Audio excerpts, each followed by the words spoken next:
My name is Adam Roberts, and I'm a vocal coach here in the live music capital of the world, Austin, Texas. I'm on a journey to learn the stories behind extraordinary voices of people I know and what makes them unique.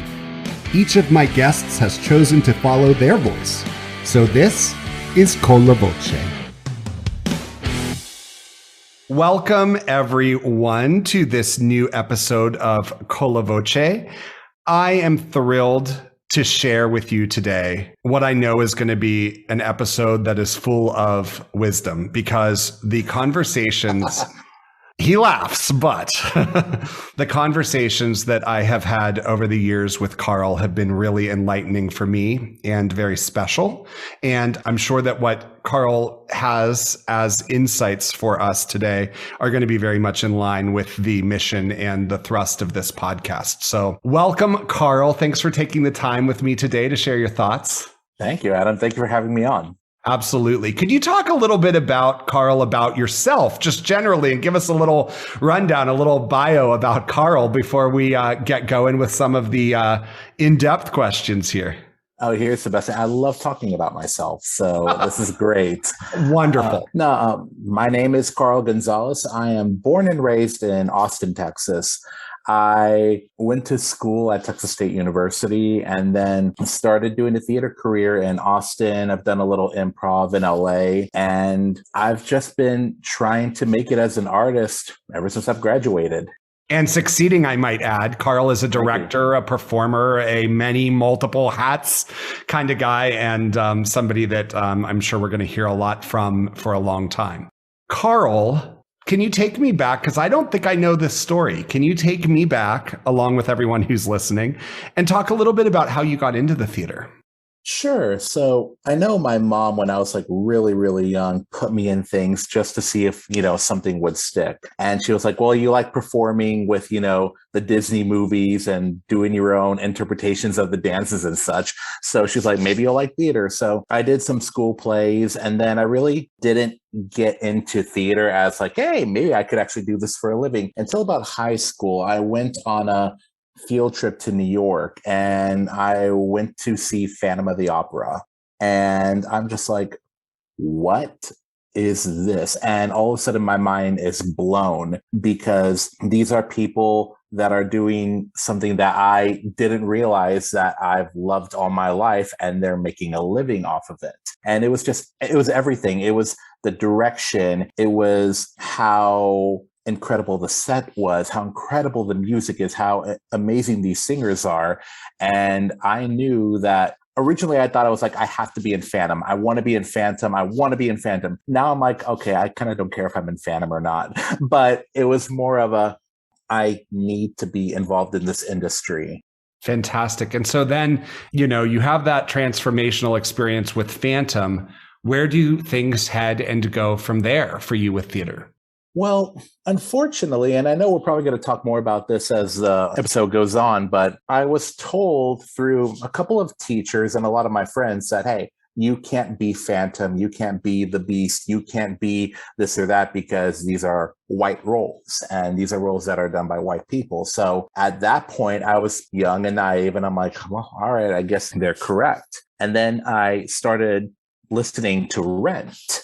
And when I listened to Rent, I'm like, okay, these are, this is more of my type of music, because I used to be in a rock band. So I'm like, yes, I love this music. And then I'm like, oh, these are people of color in this too. Maybe I could be in this show. And the more I learned that what was decorum in theater can now be broken, the more it started transforming the way I look at theater. Even through my own bias and through my own prejudice, I'm able to, and still am going on the journey of what it means to decolonize theater. Well, and in fact, mentioning Phantom, I think it was maybe just last month that the first Black actress to play Christine full time in the role happened on Broadway, right? Yes. And apparently, I was talking to my friend, and she's incredible. My friend could not stop talking about just the master she is at her technique, and it makes me really happy.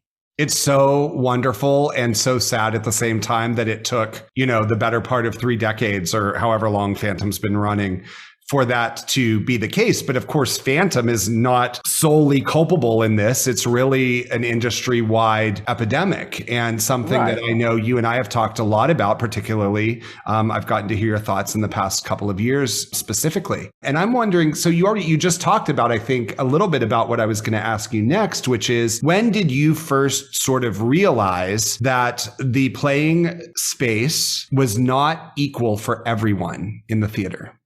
That's a deep question, because I think the more I learn about theater, the more different levels I'm finding that aren't equal. Because for the longest time, I knew that, maybe since I was in my early 20s, I knew that theater wasn't equitable for people of color. So when I got the chance to direct The Normal Heart, I made a point of, I'm going to cast people of color in these roles because I know that their story was even overshadowed by Larry Kramer at the time.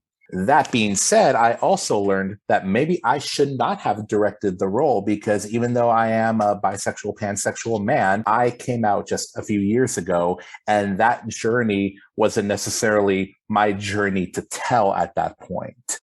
The production was incredible, and I'm glad that the story was told in Austin, because otherwise it would not have been, or would not have been with people of color. But I don't think that I would have cast it the way I cast it, and then B, actually directed. I probably would have I might have assisted somebody who has been through that life experience, or that's part of their history, to make sure that they're able to tell it the way they want.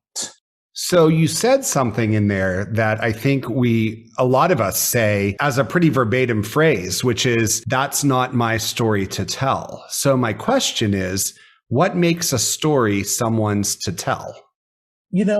I think, at least when it comes to marginalized communities, especially, until that there is a true decolonization of theater, that the people whose experiences are told by these stories are the ones who should be telling these stories. So I wouldn't necessarily feel comfortable with either someone casting an all-white In the Heights, or having even a production team that's all white when it comes to In the Heights, the color purple. And I don't see that changing until theater itself changes. I don't know if I necessarily answered the question or not either. I think you completely answered the question. And to spin off on another question, I think that decolonization is a term that, until fairly recently, you would hear primarily in academic circles, really. Can you talk a little bit more about what you mean when you say the decolonization of theater? Sure. I do want to say that also, these are all kind of my opinions from my experience. I am nowhere the end all be all. I could very well be wrong. I'm willing to learn, but this is my opinion. This is coming from my experience. As far as the decolonization of theater, I talked about this when I did a show with Penfold a few months ago. It wasn't until I was in college that I had a professor of color for acting, for theater, for anything. It was one of the best classes I've ever taken, but every other teacher that I've had that's been in the arts especially has been white. And I think that's a start, because you mentioned academics. I think it's all connected, because unfortunately, as we are in the United States, and we'll just talk about the United States right now, because I don't have experience in other countries, is that all of our ways are very Eurocentric. Everything we do is very Eurocentric. I know myself, everyone does things every day that's very Eurocentric. That's because we were colonized, because someone conquered, someone killed us and said, this is the way life should be. And if you don't agree, then you don't deserve to live. And I think going forward and continuing to have this discussion on how we do things, because we're even learning, what's the difference between equity and justice? What does that look like? It's one of my favorite political cartoons I've seen. Oh, this is equity, where everyone can see over a fence and watch like a baseball game. But it even goes a step further to where justice is that fence is completely down to where there's not even a reason why we would need that help to experience joy. And I think at least that's the journey I'm on, is looking how to decolonize, look at different ways of life, different ways outside of the US on how to do theater. Now, that can look, in my opinion, to casting certain ways, making sure we cast as equitable and as justly as possible, making sure our production teams are the same way as well. I don't know the level that we'll be able to get to without having to kind of, dare I say, destroy theater the way it is, which maybe that's the case down the line. I don't know yet. Well, you talked just now about something that I think is an interesting point. Since we're talking in America at this moment, since that's our experience, does theater in America warrant a complete overhaul that might not even look like what we have come to know as theater in America? Oh, that's a great question. I think eventually we deserve it. We deserve to see what different types of theater would look like that's been decolonized. And I know that can be a big word because that can encompass so many things, but it starts with, oh, we're not just going to put on Hamilton and all of a sudden everything's good. I love Hamilton. Hamilton's incredible. It casts black and brown bodies. I can't be mad at that. Hamilton in itself is also problematic. And I think Lin-Miranda does a great job at realizing that, I wrote this at a certain time. I wrote this so I could cast black and brown bodies and I could tell the story of how the country was now that the country is with the people who are in the country now, which is fantastic. I think that's great. But the next step would be telling stories of, say, Dolores Huerta, Cesar Chavez, MLK told from someone with that lived experience. Marsha P. Johnson would be incredible to see a story about. And telling those stories, but also making sure we have a director of color, making sure we have designers of color, making sure the producers are of color. That's where I think Hamilton kind of hurts sometimes, is unless someone, message me at some Latino guy if I'm wrong, but that most of the producers are white. I think, at least. And I think that will begin what the process of decolonization will look like, is just being able to tell our own stories. I'm not sure how it would look after that, because I can't see the future, and I'm not knowledgeable on the next steps. I unfortunately haven't done my research on what the next steps would be, but I think that would be a start. Well, as Carl Gonzales, as you have mentioned, you are one human being on the planet with one set of informed ideas. And as a director and as an actor, I'm interested to know, over the past few years, several years, really, not just the past few years, we've gone through a lot of iterations of what might be called colorblind casting or color conscious casting, or any number of other ways in which this, supposedly new casting philosophy or process has been labeled. And I would like to know what your thoughts are when you see the words color conscious casting, colorblind casting, or any other version of that kind of rhetoric that you've seen. Yeah, colorblind casting, we need to stop using that, period, because that's saying in itself that, hey, Martin Luther King should be white, Marsha P. Johnson should be white. And that's not the case. That is not, I'm not going to go watch that show. If you want to put on that show, you have the money, go do it. I won't support it. I'll probably protest it, but that's your business. Color conscious casting, I really enjoy. I don't know if there's a better term for it now, so I'm just going to assume that that's our best term right now, because that allows us to, is the story going to change if Marsha P. Johnson is white? The answer is yes. Or you can even ask, is that story going to change if Bobby from Company is black? No, it's not. There might be some underlying tones that you can play with, but as far as the actual story, it's not going to change. Most of Stephen Sondheim's musicals, you can truly do color conscious and cast whoever you want. And I don't think it would change the story unless it's like maybe Pacific Overtures, for example. There we go. Yeah, exactly. I'm also curious to know, going even a little more specific here, from your experience and in your mind, we've specifically said, actors of color, persons of color. I'm interested to know if you think it goes in a particular or more specific direction when it comes to the Latino, Latina, Latinx community, and whether that those stories, the cultural plurality within the community, is there something even more specific there when it comes to stories told on stage? I know it's difficult sometimes as being part of the Latinx community because there's such a range of us. There's Afro Latinx, there's white Latinx. So I think there's so many different stories in our own culture. Some are more focused on than others.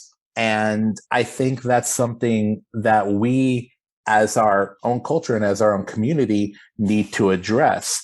Again, not speaking ill on this man because he literally gave me new hope when it came to musical theater. But there's an argument that Lin Miranda is a safe Latino because he can present white and is a lighter color. I'm not quite sure if I 100% agree with that or not, but I do think it brings up an interesting point because that allows it to be safe. Telling a story of Hamilton allows it to be safe because it's still a white story. And I think within our Latin community, there's a lot of RA prejudice and bias towards each other, a lot of colorism. That's what I'm looking for. And I think that's something we have to work on as well when it comes to putting stories about the Latin community on stage, because there's so many different versions, so many different aspects of the Latin community. Now, we've talked a lot, and you've mentioned some already about musical theater, and I want to come back to that in a minute and go down the musical theater route specifically. But I also know that you are about to direct a production of Anna in the Tropics. Is that right, at Ground Floor Theater? Yes, I am. I was supposed to direct it in February, but this thing called COVID keeps on happening. It does, doesn't it? It's no fun. It's no fun. So Lisa, Patty, and I decided that we should push it back to August because A, February, not the biggest turnout for theater anyway. And B, if people are worried about COVID, then they might not come out, which lucked out because half of my cast, including myself, had COVID from different experiences. So I don't even know what that rehearsal process would have looked like. Hopefully by then we'll have as close to a clean slate as we possibly can, right? Right. For folks who may be listening who are unfamiliar with the premise of Anna in the Tropics, could you talk a little bit about that and also how the choice to do that production came to be? I don't know if you were involved in that process of choosing that particular text. And can you just talk a little bit about what all of that looks like? Sure. So just a very quick overview on Anna in the Tropics. It's about a Cuban cigar factory that's located right outside of Miami. And it's about these factory workers who are visited every day or every week by a lectern who tells them the story of Anna Karenina. And they start to see that their lives are mimicking what's happening in the story. And that's all I want to say about that show because what happens in it is completely beautiful. It is gorgeous, and there are a lot of unexpected moments. Yes, there are. As far as how I got involved, I have to give a shout out to my friend Matrix Kilgore because he's the one who recommended me to Lisa Sheps to direct the show. So Lisa messaged me and was like, hey, is this something you're interested in doing? I've always loved the play. So I said, yes. We had a meeting, Lisa, Patty, and I, and it just took off from there. That was before COVID even hit. So yeah, it's been since maybe 2018 or 19, one of those. Wow. What's time anymore? Really, right? It's been in the process of for that long. And what would you say that offering that sort of a text and experience to the Austin community, what does that mean to you? Where does that fit in? You know, I know of a handful of companies and producers and entities that put forth work that is particular to actors of color. and stories of cultures of color. And I'm interested to know what that means to you as a director to be able to bring that to the world of Austin. I'm hoping it serves as a gateway to show that our stories are popular enough, are important enough to be told. I am very lucky because I'm going to say this and it's going to sound a little conceited, but I'm fairly known in Austin for my work now. And Anna in the Tropics is one of the best known plays. It's incredible. So that combination is already a good combination to bring people out to see the theater, which is awesome. I'm very thankful for my community, and I'm very thankful for Lisa, Patty, and Simone for putting us in this situation. I do hope that it branches out and that it allows smaller theater companies, because Ground Floor Theater, for those who don't know, is a bigger theater company in Austin. And I'm hoping that it allows more actors of color, more marginalized actors, actresses, to show them that our stories can be told on multiple different levels, that, someone who puts up a story in a community center is just as important as someone who might put on something at the Zach Theater. I just hope that it shows that our stories are important.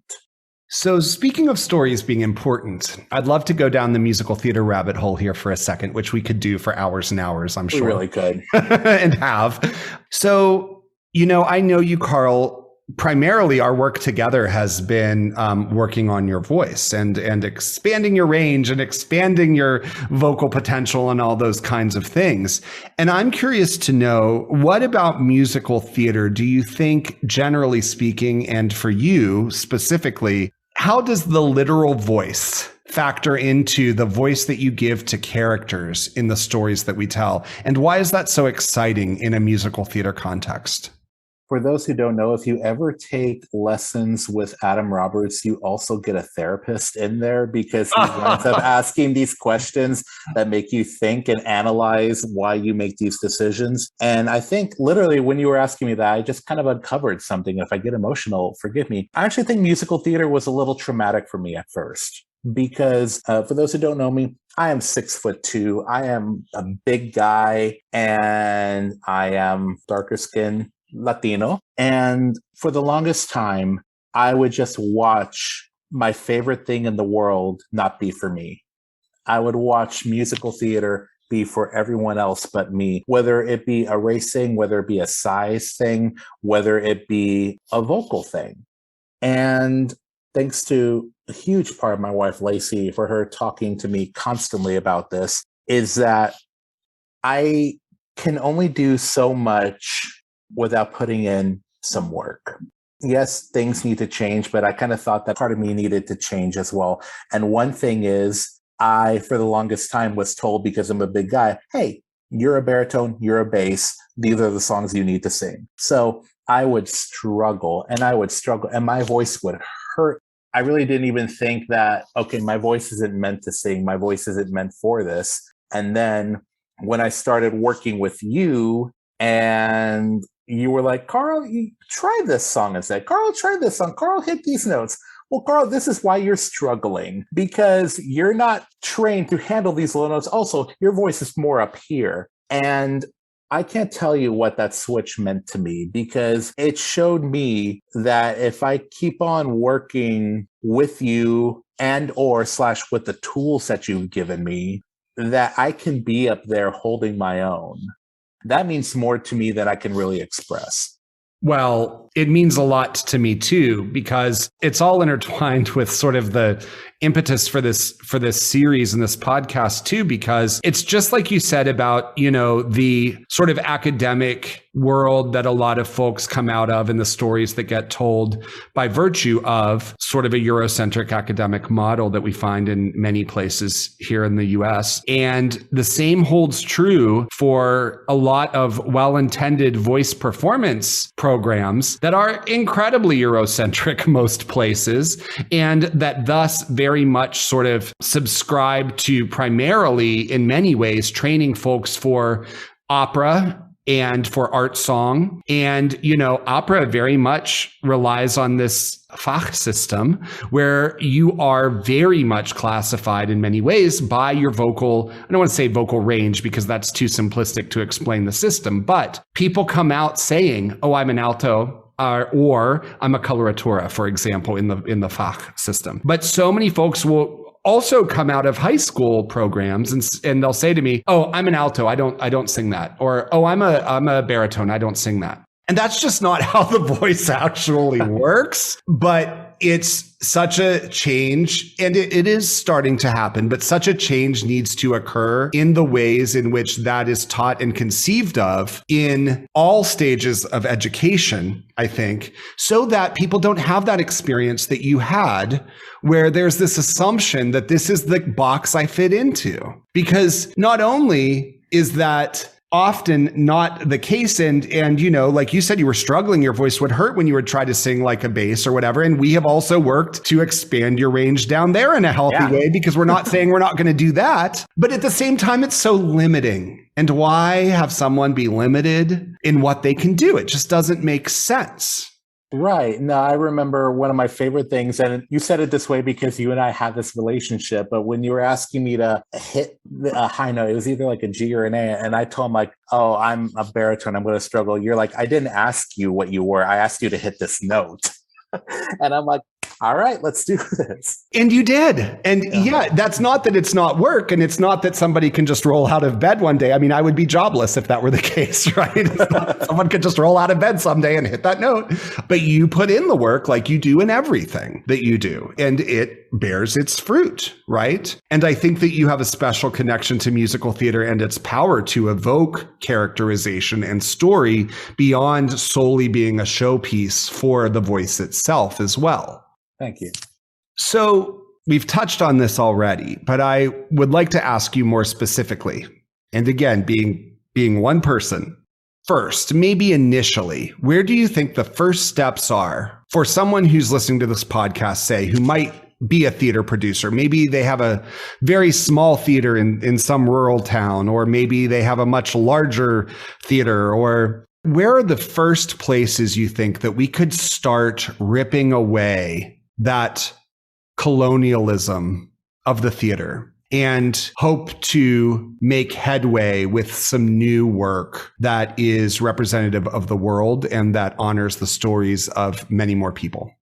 Sure. So one way, and I'm going to shout out my friend Ryan Crowder of Penfold Theater, because he's been doing this, is surround yourself with people with different minds. Surround yourself with people of color. Surround yourself with gay, trans artists, and let them have a voice in the room. Not even just invite them to the table. They need to have an equal voice in the room. So as soon as you do that, you'll realize that, oh, maybe we don't have to do Fences for the 100th time. Maybe we don't have to do Top Dog, Underdog. By the way, two of my favorite plays, so that's not, against them or anything. But maybe we can find more local playwrights of color, more trans playwrights that they don't even have to be local, just ones that maybe aren't as highly produced, and getting a voice from someone who maybe, a person of color who grew up in Arkansas. Let's see what their play looks like. A person who grew up in Colombia. Let's see what their play looks like. South Africa. What does that play look like? Someone who's transitioned. What does that play look like?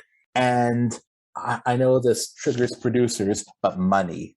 It's money, giving money to these communities, giving money to these artists for them to tell their stories. Because if you're wanting them to tell a story, but wanting them to do it for free, you're just exploiting that. It needs to be paid. There needs to be some financial gain to these artists. And I think that is a start. It's not just about who's on stage or even who's behind stage. It's who's handling the money and who is the money being given to. Now, on the other side of the proscenium, when there's a proscenium, what about cultivating audiences that reflect the kind of theater that we want? Now, there's obviously, it starts with telling stories that reflect and represent and resonate with the audiences that we hope to also cultivate at the theater. But I think a lot of times as a producer, as an artistic director, as an executive director, it can be very easy, and it needs to start obviously within the company, but it can be very easy to sometimes forget cultivating audiences so that it's a shared communal experience and just isn't happening on one side of the proscenium. how do you think a first step would look for folks who are looking to do that? I think one way, and this is something I would love to do, I believe it was American Theater Magazine that gave a challenge of if you had 5 shows to make a season, what would the 5 shows be? And in my head, I would love for 2 or 3 shows to be up and coming playwrights, playwrights of color, trans playwrights. And maybe the other 2 shows are, hey, we'll give you West Side Story. Maybe now we'll give you Shrek or something along those lines, because I do understand that due to the way theater is right now, you need money. You need money to be able to reach out. So if you're able to give that to those communities, then I think that'll be important. Even when you do something like Shrek or West Side Story or whatever big musical people are doing right now, I'm seeing a lot of people doing 25th Annual Putnam County Spelling Bee everywhere for some reason. And maybe reach out to those communities of color in your towns and say, hey, we are having, this show. We want to invite you. We have special discounted tickets. We do a rush system where, first 10 get in free or something along those lines, because that's where community outreach can happen when you're not necessarily doing a community for the show. So it can be, oh, come and see Shrek. Thank you for coming to see. Maybe you get a free ticket. Maybe you get a discount ticket to our next show, which is by up and coming playwright Carl Gonzales or whatever. And then you bring people in that way.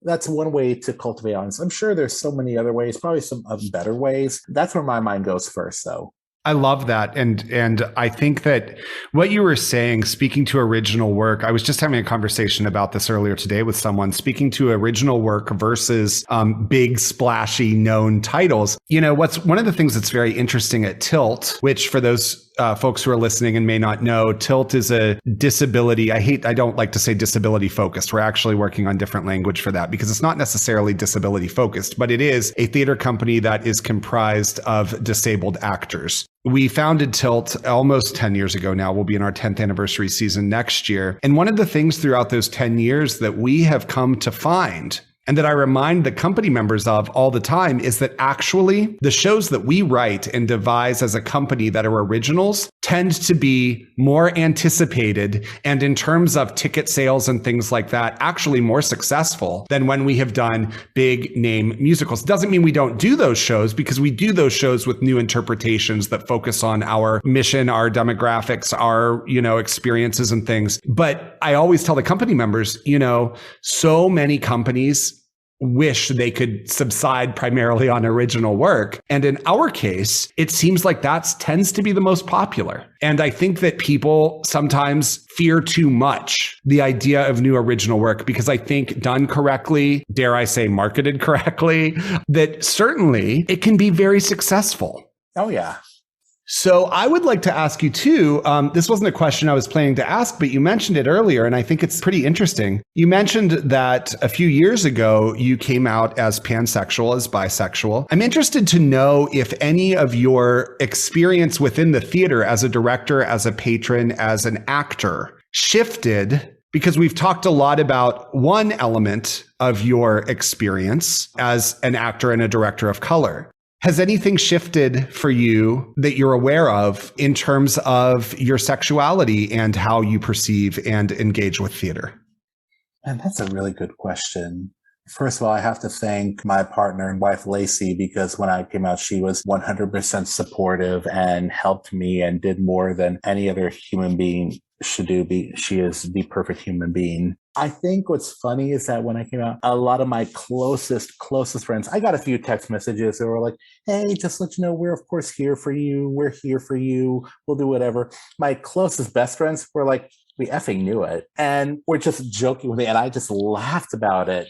And as far as I know right now, because I think I've always been trying to just be whoever I feel like and whoever I am in the moment. It really hasn't changed because my behavior hasn't changed. I think I am looking more into the history of the LGBTQIA2 plus communities and seeing what things that I'm doing, what language am I using that's either out of date, what do I need to learn? And unfortunately, it took me becoming part of that community to really sit down and look at what am I doing that may cause harm to my own community? What can I also do to maybe rise up my community as well, when honestly, everyone should be doing that to begin with.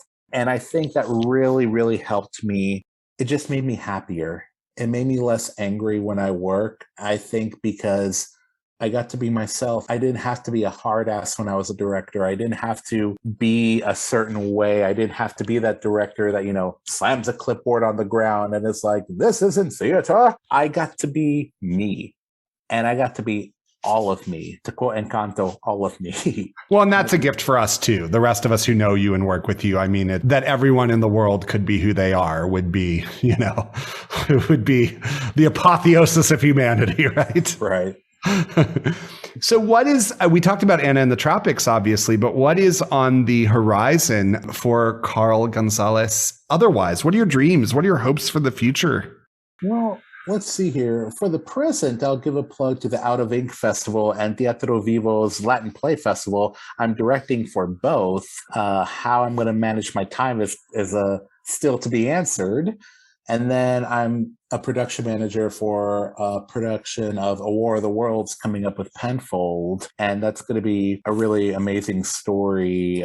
My best friend did an interpretation of A War of the Worlds, casted with an all-black cast. Mark Puhay is playing Orson Welles. Wow. It's going to be absolutely incredible. So that's taken up my time a lot. I think my dream, though, if I have my dreams and aspirations, is I want to do it all. I love doing plays. That's great. But it's like, if I want to act, I miss doing musical theater a lot. And I'm very fortunate that the reason why I'm not auditioning right now is because I'm booked the entire year, which is a very happy, booked as a director, which is a very fortunate thing. But yeah, I love directing. I would love to start my own theater company. And I would eventually like to, try my luck in New York, try my luck in LA. See what happens. I'm lucky enough that I have my family lives here as well. Lacey's family lives around the area to where we can go, we can try. And I don't want to say we fail because with Lacey and I, we don't fail, we learn. And if we decide that we want to move back, we have a place to be here. So that's what I would like to do. I think I'll try defying gravity, Yes. And we don't fail, we learn. Wow. Right. What a fantastic adage, motto. Amazing. I want to thank you, Carl, for taking the time to talk today, but also for your courageousness with these questions, because I can only imagine that being part of any marginalized community does not make it any easier to find the language with which we want to speak our experiences and our perspectives. I know despite being a disabled director who also is part of a disabled theater company that is often called upon to talk about language to use, it's still hard. It's still hard to find the language to express. And I really appreciate the courage that you have and the example that you show for others to do the same. Oh, thank you, Adam. You call me and I'll do whatever you need. I love you, man. And you've really changed my life. You've changed so many artists' life just by telling them to be yourself, to use your voice, and to directly quote you. I don't know why you weren't listening to me. I'm Adam Roberts. Oh my gosh. I don't want to go back in time to whatever context made me say that quote. I probably did something stupid. And you're like, I've been telling you to learn this song for 3 weeks now. Why aren't you listening to me? Oh my gosh. Amazing. Well, thank you for that, Carl. I love you too. And I can't wait to get to work with you more and more in the future as time goes on. Definitely. I hope you all will join us for next month's episode of Con la Voce and the ones to come. And until then, remember to follow your voice. Thanks for joining me on today's episode of Con la Voce. And until next time, remember, follow your heart and follow your voice.